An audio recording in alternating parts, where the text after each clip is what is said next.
What's up, everyone? I'm gonna show you how I took this trash grill that's warped, turned it from this to this. First, I would recommend having plenty of propane because you don't want to run out during this, and now you're just gonna want to start it up low and keep it on low until it's nice and hot. Even on low heat, it'll actually start flattening itself out. And once it's nice and hot, you're just going to want to slowly start increasing the heat. Here's a time lapse of it being on low heat.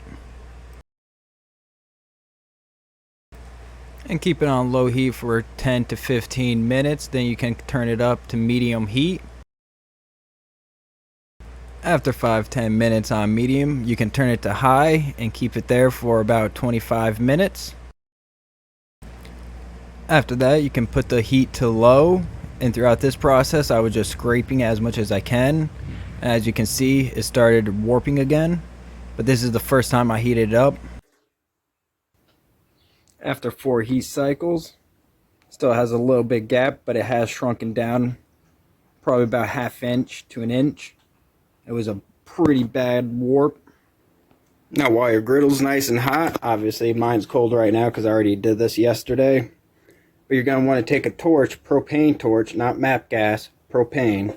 You're going to want to heat this edge up while the whole thing's already hot. After 25 minutes of leaving it on high, you're just going to want to relax it. Then once it cools down a little bit, you're going to want to grab it, put it here. This corner was the corner that was lifting up, so I have it suspended. And all I did was using welding gloves, or very high temp gloves, welding gloves, I held down here and I gave it a good push right here on the opposite way. Alright, and now it's actually pretty straight. And I'm going to put it on the grill. I wasn't able to show you the process because I am one person doing this and I ain't got nothing good to hold my phone. So yeah. And after scraping it down a good bit, and of course, whenever using one of these, safety glasses. Yeah, you're just gonna want to go at it.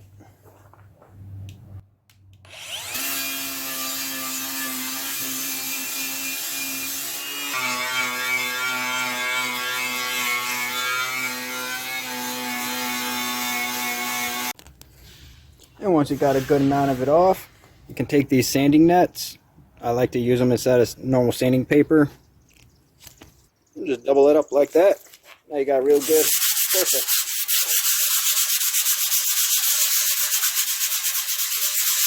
You can take a sander to it, but you're gonna mess your sander up. So I would suggest not to, unless you really don't care.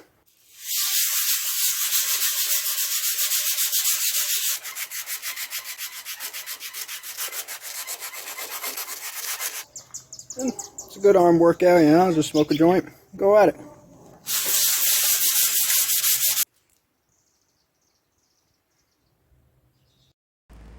And once you're happy with it, you can start scrubbing it down with soap.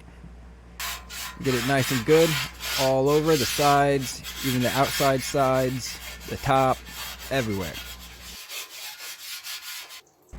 And once you're happy with that, you're good to rinse it down, and you're going to want to make sure you get all the soap off everywhere. So you're just going to want to take your time and just rinse it down, and then you're good to dry it down. Show you the pitting. That is all in the metal.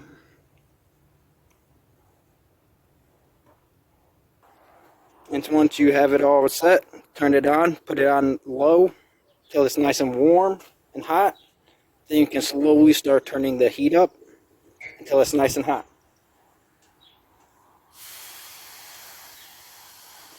I already had this going before this, just to help speed the process up. So I'm already on medium, but never want to start these things on high or even on medium really. Just start it off on low. I don't care how hot of a day it is, just put it on low. What are you going to lose? A couple minutes of your time? Or are you going to buy a new one of these? or pay me to work on it. You can hear it all cracking and creaking. I don't know if you guys can, but I can. This is going to be, of course, Blackstone stuff. Going to do like 3 to 5 coats of these. Then I like to do 2 to 3 coats of my own stuff, which is corn oil, peanut oil, and vegetable oil, even mix. Now remember that propane torch. You're going to want to use it to heat the backside of this up, because there's that little guard, heat guard right here that runs the distance. And it's not going to allow this part to heat up as hot as you want it to get that nice season. Apply the stuff. Got to put more oil. Now I would suggest using a glove or something.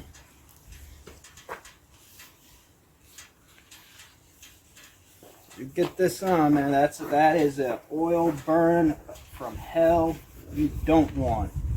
Trust me. As I do it gloveless. Do as I say, not what I do.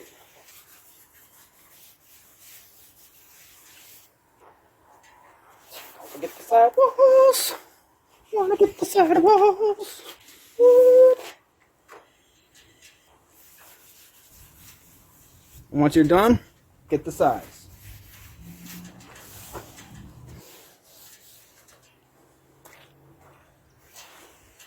You notice like there's little puddles or something, or there's just too much on it, you can just give it a quick wipe down with the fresh one. Now maybe you're not happy with how much are on the side walls, or the corners you didn't really pay too much attention. You want a thin coat. Thinner the better. So what? Maybe you have to do 10 coats. Remember the torch? You're going to want to take it and hit the back side of this to make sure you get right here nice and seasoned.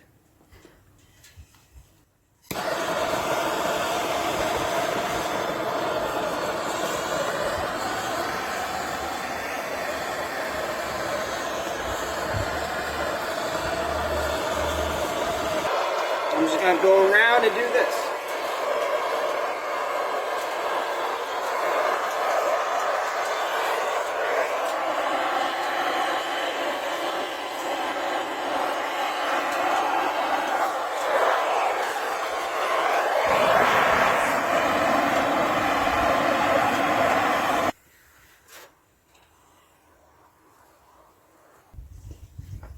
All right. And when it's done smoking, still smoking a little bit right there.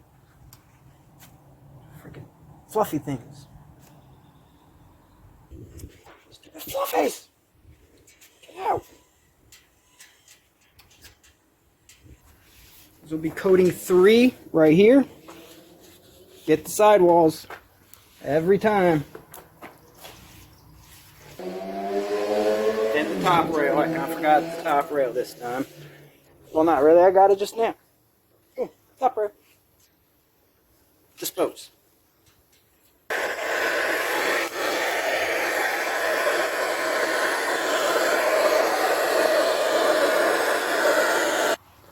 Okay, get yourself another scoop. This will be number 4. Drop it on in. Let that smoke off. And once it's done smoking, this will be number 5. You can always slide the griddle top back to make sure you get that nice and seasoned. I just got to work on the back a little bit more. I put those in to help block the wind and to make sure it's more secure so it doesn't fall. Yeah, almost done. And once you're done with it, you got a good coating or season on it. Just gonna want to let it cool down a bit. I did run out of propane, so I wasn't really able to get like the corners as good as I want. I'll have to get another bottle, come back and do it. Yeah, that's one seasoned top right there. And when it's nice and cool, I like to use Crisco because it's nice and thick. It's not gonna just stay, runny. When it's all cold, it's actually gonna adhere to it. So when you're done with it, Should have a nice wet coating on it, like that. That's your shimmy. Don't forget to hit the outside. You don't want these to rust. All the outside. Here and over here. And try to get as much as the bottom you can, just to help to prevent rust. There we go.